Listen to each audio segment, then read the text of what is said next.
Assalamualaikum warahmatullahi wabarakatuh. Perkenalkan, nama saya Mas Agus Muhammad Fakih Rizky Ramadan, NIM 24020102077, Program Studi PJJ S1 Manajemen. Dalam kesempatan kali ini, saya akan memaparkan video presentasi tugas mata kuliah Bisnis Intelijen. Saya akan mengambil contoh implementasi bisnis intelijen di industri e-commerce. Langsung saja ke materinya.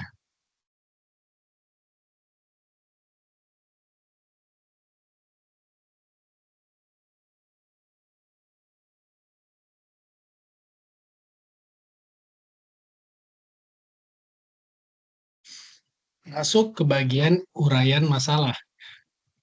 Industri e-commerce menghadapi persaingan ketat dan kebutuhan untuk pengambilan keputusan berbasis data, yaitu memiliki tantangan pertama ada segmentasi pelanggan yang akurat, kemudian optimalisasi stok dan logistik, dan efektivitas kampanye pemasaran digital. Penerapan bisnis intelijen.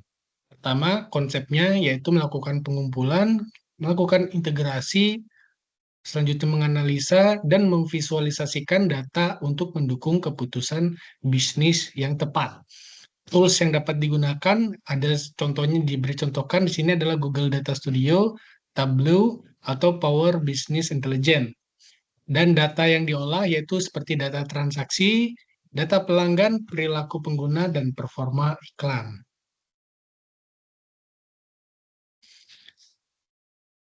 Sedangkan untuk contoh implementasi bisnis intelijen, itu ada beberapa contoh e-commerce seperti Tokopedia, itu dia menggunakan dashboard real time untuk pemantauan transaksi dan tren produknya. Ini kurang lebih sama juga sepertinya dengan e-commerce lain, tapi seperti Shopee dicontohkan di sini saya menerapkan personalisasi rekomendasi produk berbasis analisis perilaku ya biasa menggunakan penerapan AI ya saat ini. Jadi ketika memang yang bersangkutan itu lagi sedang mencari sesuatu, misalnya melakukan pencarian di Google, maka untuk algoritma pembelian barang di Shopee pun mengikuti seperti itu. Kemudian terakhir saya contohkan di sini ada seperti TikTok Shop, itu melakukan analitik performa konten live shopping untuk mengarahkan strategi kampanye. Jadi untuk TikTok Shop sendiri itu memang lebih banyak digunakan untuk live produknya ya seperti itu ya. Di luar dari media sosial juga digunakan untuk sebagai platform e-commerce. Di sini ada beberapa rekomendasi strategisnya. Untuk insight-nya, di sini pelanggan lebih responsif terhadap promosi berbasis tren harian. Jadi untuk promosi ya, tren harian itu juga harus mengikuti keinginan dari customer. Lanjut, ada juga data logistik membantu kurangi keterlambatan pengiriman. Jadi ketika sudah menyimpan suatu alamat, kemudian menjadikan itu suatu database, dan pengiriman untuk logistiknya dapat dilakukan secara lebih lancar seperti itu. Nah, di sini ada beberapa saran strategisnya. Yang pertama ada gunakan dashboard Business Intelligence untuk manajemen inventory dan promosi. Jadi manajemen inventory untuk mengetahui jumlah stok yang tersisa ketika ada pembelian, maka otomatis stok barang berkurang, begitupun jika ada penambahan. Dan promosi di sini bisa digunakan sebagai bahan untuk pelanggan lebih mendapatkan ketertarikan terhadap produk kita dan masuk ke integrasi bisnis intelijen dengan CRM untuk pengalaman pelanggan yang lebih baik. Jadi ketika pelanggan berekspektasi seperti apa, itu bisa dikaitkan dengan bisnis intelijennya seperti itu. Masuk ke bagian penutup, bisnis intelijen memberikan keunggulan kompetitif melalui keputusan berbasis data. Industri seperti e-commerce harus adaptif terhadap teknologi analitik dan perlu pelatihan dan kultur data driven yang di organisasi seperti itu. Nah, jadi untuk materinya bisa saya stop sharing terlebih dahulu.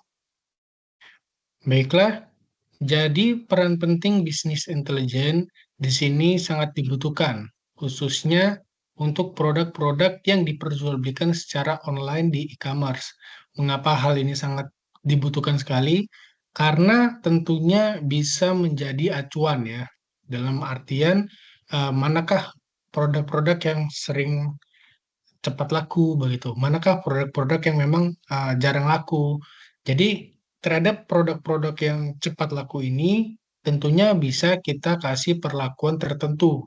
Contohnya misalkan ketika dia membeli barang yang kurang laku, itu dia bisa mendapatkan tambahan free seperti itu ya untuk produk yang cepat laku. Jadi kan tentunya ada ketertarikan untuk orang bisa membeli produk-produk yang kurang laku tersebut, ataupun bisa diberikan diskon terhadap barang yang cepat laku ini untuk cepat keluar seperti itu ya, ya, first in untuk yang flash atau jika memang kondisi inventory di gudang saat itu sedang penuh. Jadi keputusan bisnis intelijen dalam penjualan barang melalui e-commerce itu sangat-sangat dibutuhkan.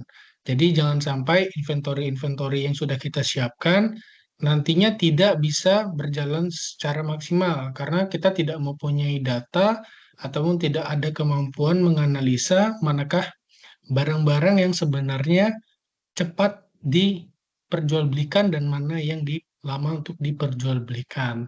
Dan tentunya feedback-feedback dari customer ini menjadi patokan ya, menjadi salah satu patokan untuk melakukan evaluasi dan melakukan perbaikan terhadap layanan-layanan yang bisa dilakukan oleh penyedia e-commerce tersebut.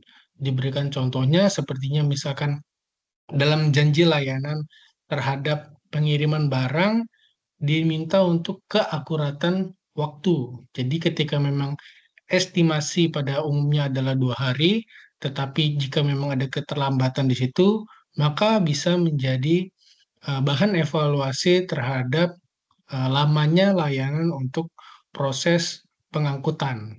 Kurang lebih seperti itu. Baiklah, bila ada salah kata ataupun salah perbuatan, saya memohon maaf. Saya akhiri tugas bisnis intelijen. Wassalamualaikum warahmatullahi wabarakatuh.